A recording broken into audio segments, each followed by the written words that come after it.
Class 10 chapter 2 है हमारा control and coordination.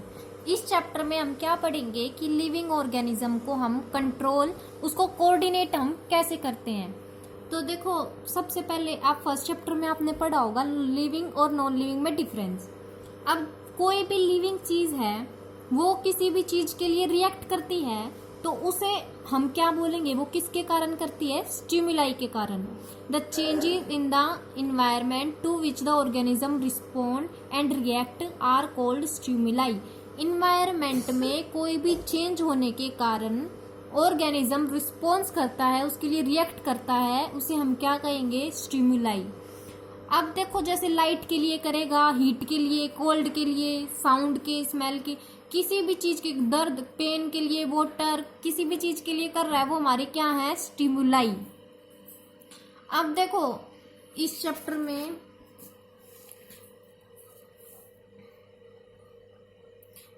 Control and coordination, देखो हमें पहले किसके अंदर पढ़ना है? प्लांट्स के अंदर, और फिर हम पढ़ेंगे एनिमल्स के अंदर। तो सबसे पहले हम किसके अंदर पढ़ रहे हैं? अब प्लांट्स के अंदर।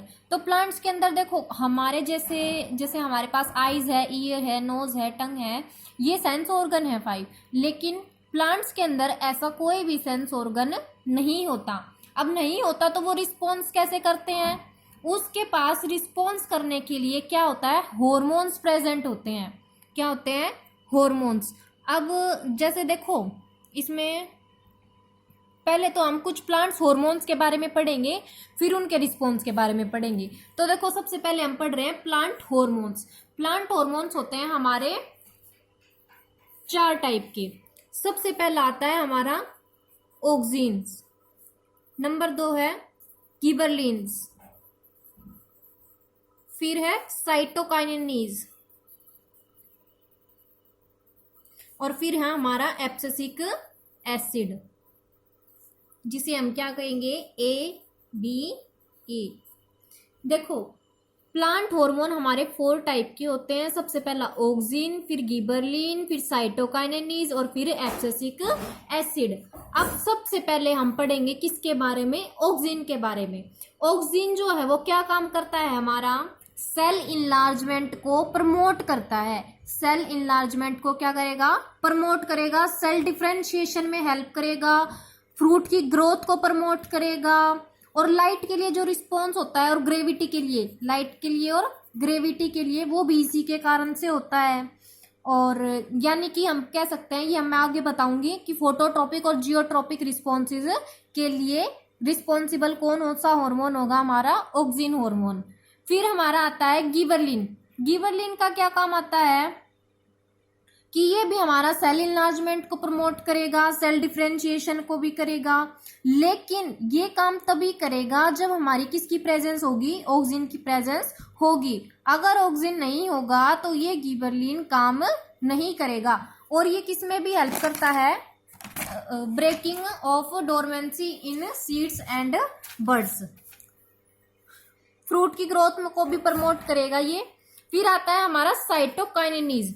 साइटोकाइनेसीज मतलब, साइटो मतलब सेल, और काइनेसीज मतलब उसकी डिवीजन, यानी सेल की डिवीजन। सेल की डिवीजन में हेल्प करेगा, ब्रेकिंग करेगा डोरमेंसी स्टेज को बर्ड्स के अंदर और सीड्स के अंदर, और एजिंग इन लीव्स को डिले करेगा।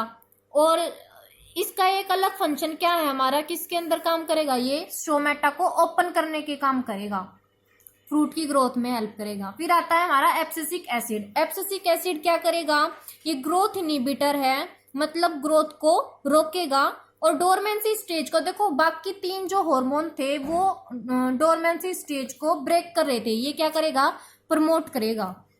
ये किस में हेल्प कर रहा था? ओपनिंग ऑफ स्टोमेटा में। ये किस में करेगा?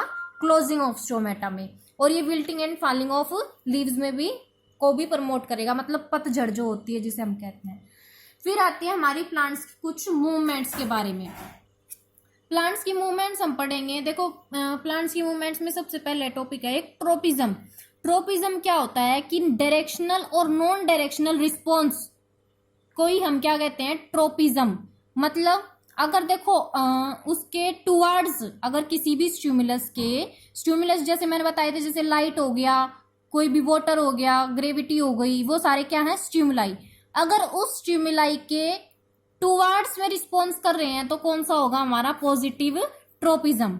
अगर उसके अवे कर रहा है रिस्पॉन्स स्टिमुलाई के अवे तो कौन सा होगा नेगेटिव ट्रोपिज्म। अब ट्रोपिज्म है क्या क्या वो पढ़ते हैं। देखो सबसे पहला आता है हमारा लाइट का। लाइट के लिए कौन सा होता है फोटोट्रोपिज्म, ग्रेविटी के लिए जियोट्रोपिज्म, केमिकल के लिए कीमोट्रोपिज्म, वाटर के लिए हाइड्रोट्रोपिज्म, टच के लिए थिग्मोट्रोपिज्म।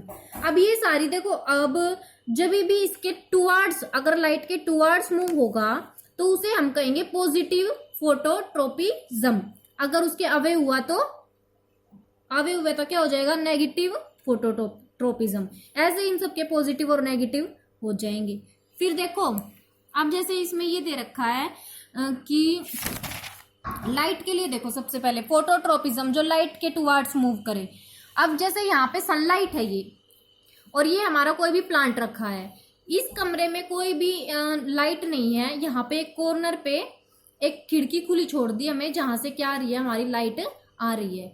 तो ये जो प्लांट्स की है ये किस तरफ मूव करना स्टार्ट कर देगा, इस लाइट की तरफ मूव करना स्टार्ट कर देगा।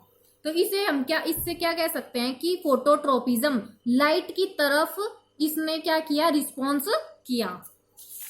ऐसे ही सब के लिए है, जियोट्रोपिज्म के लिए, केमिकल ट्रोपिज्म के लिए, वाटर के लिए और टच के लिए। फिर आती है नास्टीज। नास्टीज मूवमेंट में क्या है, नास्टीज मूवमेंट